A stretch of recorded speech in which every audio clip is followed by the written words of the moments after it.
Yo, what's up YouTube? My name's R.O. and this is my affirmation video about a book I've been writing from the Napoleon Hill Foundation, Think and Grow Rich, by which they wrote 3 Feet from Gold in combination. And this is chapter 3, Planting the Seeds. And I'm just making an affirmation video just to hear my own voice because I wrote it here. And this is chapter 3, Planting the Seeds. Rapping knocking woke Greg from a sound sleep the next morning. He had been dreaming about Maya, imagining that she hadn't left him, that she would be lying next to him in the morning. She wasn't. Throwing on a robe, he stumbled through his empty apartment to the front door. Frank, the smiling doorman, greeted him. "This came for you." He was holding out a package when Greg reached for the doorman and snuck a peek into the nearly empty room. He saw a few lawn chairs arranged around a small card table that Greg had borrowed from the building's recreation center. The space looked cold, uninviting, even depressing, far from the swank decoration and overpriced furnishings that had been there just a week earlier. "Thanks," the tenant snapped out of the grit and grabbed the package and turned inside. Intuitively, the doorman pulled his head back just in time to move his nose away from the slimming door. There was no tip forthcoming. On the other side of the door, Greg stopped himself. Normally, he wouldn't have given a second thought to his actions, but today something was different. He opened the door and called down the hallway. "Sorry about that, Frank. I have a lot on my mind, but that's no excuse." Frank turned surprised. Greg said, "I appreciate you bringing this up." "You're quite welcome." Frank had regained a smile. He tipped his cat and disappeared. Out of sight around a corner, tearing off a shipping paper, Greg was startled to discover a small notepad like the one Buckland had used for his reminders, along with a copy of the book Think and Grow Rich, by which Napoleon Hill, that book Buckland had shown him the day before. Inside the front cover, there was an airline itinerary and a short note: challenge. "Use the ticket, meet with my good friend Don, and apply that which shares with you. Many receive good advice, yet few profit from it. Will you?" Greg thought about that. A few profit, if it would be possible, or would there be a downside, he asked himself. Reading on, he found the information Buckland had provided about his friend Don Green. Right away recognized that an incredible opportunity has been knocking at his door. Immediately he called for the office, cleared the way on the schedule, which didn't take long, and packed a bag. He couldn't believe Jonathan Buckland had actually sent him an airline ticket to visit a colleague after just meeting him once. This was one gift he wanted to be sure he appreciated. Just as he reached the door to leave the airport, the telephone rang, and rarely used home phone, not his cell phone. With a sign, he turned to answer it. "Hello," he said. "Greg, it's David." There are 3 words conjured in Greg's mind, a lifetime of memories. Many of them wonderful images of family, youth, and friendship, but others more recent memories of pain, disappointment, heartache, and even disgust. He wanted to hang up the phone and leave, pretending he had not answered, but he knew he could not. Holding up a receiver to his ear, he did not respond at first. "It's David." The caller repeated somewhat aggressively, "Hi, Dave. You're catching me at a bad time. I'm running up at the airport. Got a big deal going on, brother. Kind of more on the research and development end of things right now." David Engel was not really Greg's brother, but he knew he was the nearest thing as a 3-year-old boy. David had been orphaned when his father and mother, close friends of Greg's own parents, had been killed in an auto accident. The family took David there, and they were adopted. Greg and David Engel, where it was, and it has been friendly, but they were rivals for the entire lives. Friendly, that is, until the past few years when they had begun to drift apart. After David's drinking, "Well, aren't you on the cutting edge? Think outside the box. My buddy most likely to succeed," and all that crap. David is sarcastic, slurring the word succeed. "Have you been drinking?" Greg hated asking the question and hated himself for asking it, but he had to. It is right there in front of your face, in his face, and he was angry. How dare this guy insert his problems and his failures into Greg's life? Brother or not, and he was not after all, so what have, I can afford it. I may not be rich like you, but if I want to have a drink, what's to stop me? I know you can't stop them, but maybe I don't even want to. But I can end this conversation. It's going nowhere fast. Goodbye. Wait, I wanted to. Greg slammed the door, the phone, and rushed out to the door. He forced back the tears of rage that welled up behind his eyes. He would not let a pitiful drunk ruin his day or his life. After a 5-hour flight, Greg found himself in the most majestic landscape he had ever seen in his life. In his most majestical landscape he had ever seen in his life. Slightly insecure tinged his sense of wonder as he pulled up to the headquarters of the Napoleon Hill Foundation, the organization that protects and promotes the wisdom of Napoleon Hill, the author of Think and Grow Rich. He had skimmed through the book on the flight over and was anxious to learn more, being a bit nervous and hoping not to duplicate his first encounter with a great leader. He was quickly set at ease by Don Green, friendly smile, and reached a demeanor. Hello, Greg. My name is Don, and I have been You're wondering why you've... I bet you're wondering why you've traveled all this way to Wise, Virginia to meet a complete stranger. Well, not really a stranger. Greg said, after my Bucklands introduction, and my own research, I have to admit I was pretty eager to meet you. He also told me about Charles Tremendous Jones and the importance of the books and which you read and the people you meet. From his new mentors and internet searches, and Don Green had become bank president at a relatively early age. Went on to become a successful business executive with his companies and his person who gave back generously to his community. He had received many honors along the way, such as an award for being the Citizen Volunteer of the Year, and he had served on the boards of both as his local PBS station and the University of Virginia. More importantly, he was the CEO of the Napoleon Hill Foundation. In that coveted position was the person in charge of overseeing the entire operation. Charlie's advice is very good, and I'm sure Bucky was very kind with the information he provided. Which information he provided you about me, Don said. One thing is for certain, I have read a lot of books, and I've met a lot of people. I have studied the principles of success for almost 40 years and have always been interested in learning about what makes people truly successful in their fields. That is what the foundation is all about. Greg noticed that Green was not bashful about the praise that Buckland had given him. He was friendly and humble, and he was honest and modest. Don motioned to the chair. Go ahead and have a seat. As they both sat down, the host continued, you must have impressed the old walrus for him to send you all of this way. I assume you are on the quest for success. I think he knew I needed a lot of help. Greg said, I definitely want to be successful, but I just don't seem to be getting anywhere. Don was thoughtful for a moment before he responded, I'd like to share with you one of the main reasons, and maybe the most important one, why 5% of people attain success and why the rest fail to reach their potential. That would be great because I want to become a millionaire. Well, Greg, you might wake up one day and discover that in fact you have accumulated $1 million. Yet in reality, you still may not have achieved success. Greg looked at his host somewhat confused, as writer Ben Sweetland stated years ago, success is a journey and not a destination. Success is a way of life that you will continue as long as you live. It's about discovering your ultimate purpose and pursuing it with everything that you do.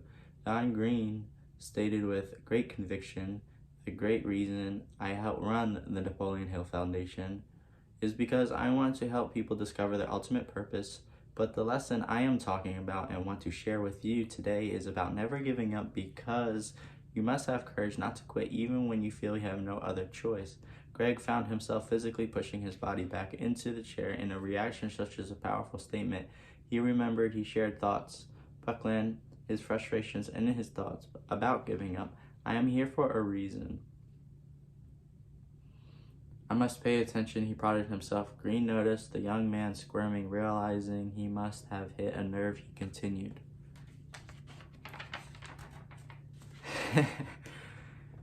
In a more reassuring manner. I see you have Think and Grow Rich in your hand. Let me tell you about the history of that book. It was first published in 1937 and has sold many millions of copies around the world. It has more life-changing lessons in it than any other book I have ever read. But the lesson of never giving up is one of the most important. I think you will like this book, Greg, and you may even help you find some answers, or even better, inspire you to ask new questions. In the first chapter, Hill tells the story of R.U. Darby, who learned a very costly lesson that changed him for the rest of his life. Darby did what many people do. He quit when he felt overtaken by temporary defeat. Napoleon Hill knew that one of us is guilty of that mistake at one time or another. Greg vaguely remembered something about the story from his brief look at the book. Now he pulled himself upright in his notepad. The most common cause of failure is quitting. Please see the visitor taking notes. Green Don continued on to a new journal here. This is a new journal that we had to write it in. Darby's uncle had been struck by gold fever. He traveled west to get rich in the mining business. This would be a prospector had many more hopes than solutions, you see, because he had not invested the time to learn how and to do what he wanted to accomplish. He just wanted to find gold. He had not studied mining or learned from others about the proper way to mine or even the trailways of mining. He simply staked a claim and went to work with his pick and shovel. Greg sat quietly, consuming every word of the story. He realized to his surprise that his unusual internal dialogue of self-absorbed chatter had been to a great degree. He was not thinking of Maya or David or of his business or worries or any other problem. Instead, he was just really listening. Fortunately, after weeks of manual labor, Darby's uncle was rewarded with the discovery of gold and lots of it. While it was a good problem to have, he quickly realized that he really wasn't prepared. He needed machinery to remove the enormous amount of heavy rocks and dirt that covered the shining ore. Understanding the machinery cost money that he didn't have, he carefully covered up the mine and traveled back to him in Williamsburg, Maryland. He loudly proclaimed his great discovery and boasted of the tremendous wealth of gold that lay up in the ground just waiting for his return. It didn't take long to persuade his family and friends to invest toward the needed equipment. With money in hand, Darby's uncle invited his young protege to return with him to start digging up for this promised treasure. When the first gold ore was returned, they are excited to ship it to the smelter. Sure enough, it was high quality ore and promised to be one of the richest gold discoveries in Colorado. Just a few more loads, they would not only be able to repay their debts to their family and friends, but would have plenty of money to spare.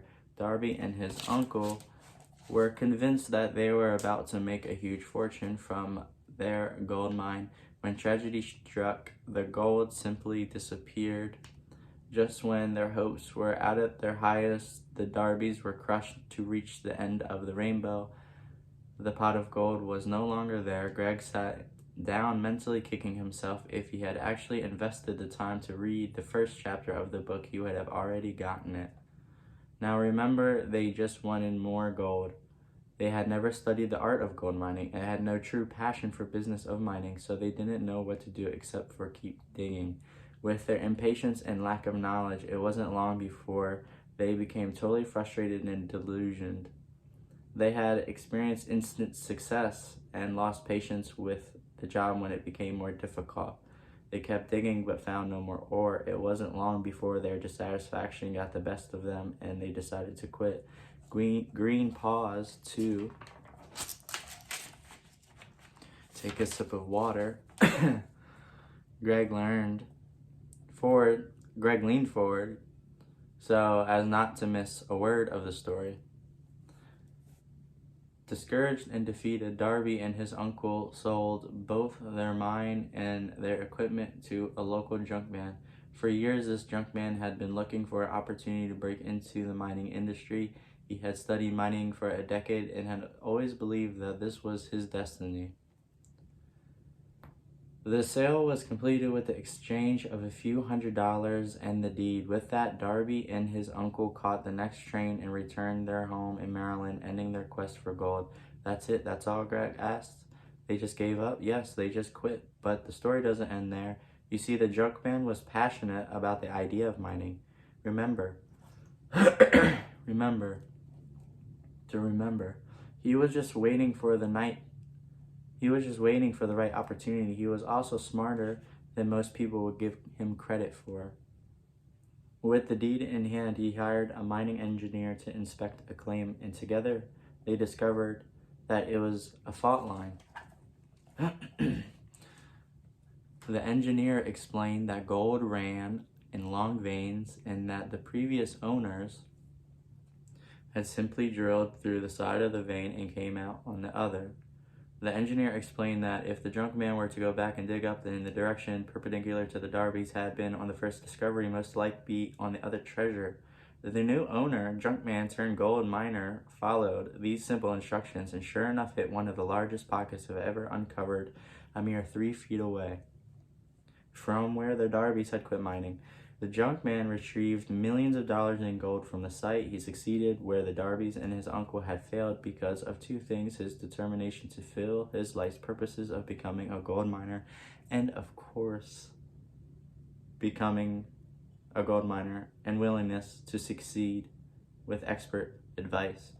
Don paused to let the message sink in. And what do you think Mr. Darby did when he heard about the success of the junkman? Greg said he probably just gave up on life. Many people would, but you didn't let this failure go to waste. He learned a lesson about stopping 3 feet from gold and went on to apply to his work in the insurance business. Surely he was heartbroken when he heard about the success the junkman had achieved in his personal expense, but never forgot that the real reason he lost a fortune was because he decided to give up too soon. Excuse me. That's why it's an affirmation video. This is real. He dedicated his life to never again accepting defeat. With this new never quit attitude, Darby went on to create his own fortune in the insurance industry. He repaid his friends and family for his new fortune and importantly also started sharing his story so others could learn from his own mistake. That's a powerful story. The young visitor commented. Don added, before great success comes, you will surely meet with temporary defeat. When people are overtaken by these feelings, the easiest and perhaps most logical thing to do is quit. Quitting is exactly what the majority of people do. Greg quickly wrote in his notepad, before great success comes, you will surely meet with temporary defeat. Green finished his thoughts by saying, there are 3 things you want to remember after you select your path. Greg scribbled Don's words, select your path, then seek the counsel of those who have expertise outside your own. 2, never quit. 3 feet from goal. 3, never quit. 3, when you become successful, you will find others whom you can mentor. Share with them the lessons you have learned. See what I mean? Remember this, Don added, the reason most people quit is because they fail to unearth the definite life purpose. They don't have something worth fighting for. Once you discover this truth, then you will gain what Hill called stickability. Listening intently, Greg was still puzzled. All he could do was manage, The Darbys quit because there They weren't committed to the end. They weren't committed to the end. They weren't committed to the end. They were simply choosing the dollars. The same way you were mentioning about wanting to become a millionaire. The drunk man, in contrast, always knew in his heart of hearts that one day he would catch his break and become a gold miner, and so did whatever he needed to do until that opportunity arose. In other words, he had stickability. It's the difference between being interested and being committed. Greg wrote in his notebook, there is a difference between being interested and being committed. Think of it this way. Green said, imagine going to a social event where you meet a fine-looking lady and you find yourself interested in her. Compare that to you meeting the love of your life and getting married. So now you are committed. Eventually, trouble will arise. They always do. Greg envisioned how he had recently come home to his empty apartment. When times got tough, you may run from the situation, or as in this case, from the person you are merely interested in. Whereas with marriage, you are more committed. In a more committed situation, you are more likely to seek resolution and stick it out because you are dedicated to the relationship. Boy, can you relate to that. Greg interjected, the Darbys quit at the first sign of struggle because they had no passion for the business. The junk man, on the other hand, loved his life and committed to finding the opportunity to become a gold miner, and was eventually rewarded for sticking with his vision. Writing in his book, Greg added a new powerful message with one word in giant bold: to succeed, you must have stickability. I'm going to take it back to the future here. What chapter was that? That was chapter 3, planting the seeds. Now we can close this one, and then we can finish up on this one. My name is R.O., and that was 3 Feet from Gold, my affirmation video. I hope you were listening. I hope you were listening. I'll talk to you later.